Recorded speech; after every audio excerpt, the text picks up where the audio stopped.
لنگڑے جانور کی قربانی کے بارے میں مسئلہ یہ ہے کہ جو جانور بالکل لنگڑا ہو یا اس قدر لنگڑا ہو کہ 3 پاؤں زمین پر رکھتا ہو اور چوتھا پاؤں زمین پر رکھ نہیں سکتا،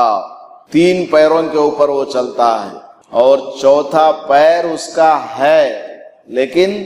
اس کو استعمال بھی نہیں کرتا، اس کو سپورٹ اس کے اوپر دیتا نہیں ہے، تو پھر یہ جانور قربانی کے لائق نہیں ہے۔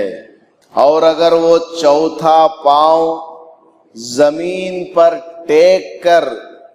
لنگڑا کر چل سکتا ہے تو پھر اس کی قربانی جائز ہے، کیونکہ چوتھا پیر بھی وہ رکھ رہا ہے، اس کے سپورٹ سے وہ چل بھی رہا ہے، تو چل تو رہا ہے نا وہ،